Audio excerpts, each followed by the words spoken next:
claro pelas falas dos ministros, e aí que eu vou chegar no que você me perguntou, que o problema deles não é a CPI do INSS. Eles não estão preocupados com o desconto associativo, se realmente os aposentados precisam ter algum ressarcimento do Master, até que ponto o caso Master se envolveu aí com os descontos ilegais dos aposentados. Está claro pela fala do ministro Gilmar Mendes, pela fala do ministro Alexandre de Moraes, que a questão aí não é o INSS. A questão é que a CPI do INSS avançou pelo caso Master e ela, com isso, começou a expor coisas do caso Master que eles não gostariam de ver expostas. Tanto que, primeiro se fala que a discussão da prorrogação, o Dino falou isso, outros ministros disseram isso, não há nada escrito na Constituição sobre isso. E é por isso que o Mendonça interpretou a partir do que há determinado sobre instalação de CPIs. Então, foi uma interpretação do ministro Mendonça. O Supremo várias vezes já interpretou regimento de Câmara, de Congresso, então não é essa a questão. Mas, ao falar sobre isso, o que eles dizem? Olha, vazaram dados, votaram sigilo em bloco, eles estão dizendo que não vão se meter no dia a dia da CPI, mas os argumentos que eles usam para que a CPI não seja prorrogada são argumentos relativos ao que aconteceu dentro do dia a dia da CPI. Então, eles tinham que decidir se eles vão interferir no dia a dia da CPI ou se eles não vão. Porque se não há no regimento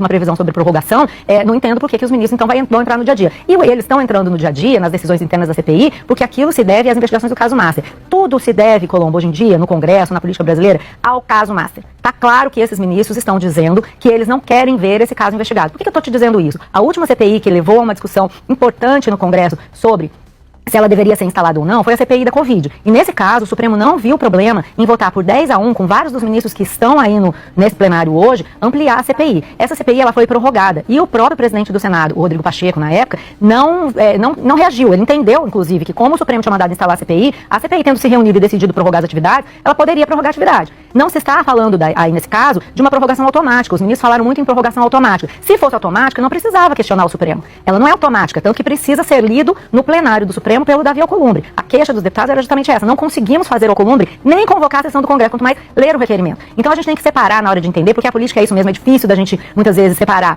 o que é dito do que é a intenção dos ministros ou dos parlamentares, e no caso é isso aí. Você tem a questão do INSS e a questão da CPI. E a questão do Master específico. E só para terminar, tem uma coisa que me chamou a atenção. Embora todos estejam falando, a maior parte, que a prorrogação não deve ocorrer, muitos deles estão, mesmo que acham que a prorrogação não deve ocorrer, eles estão falando que a CPI tem que ser instalada, que é um direito da minoria instalar CPIs. Por que isso é importante? Porque logo vai chegar no Supremo a questão da instalação ou não da CPI do Master.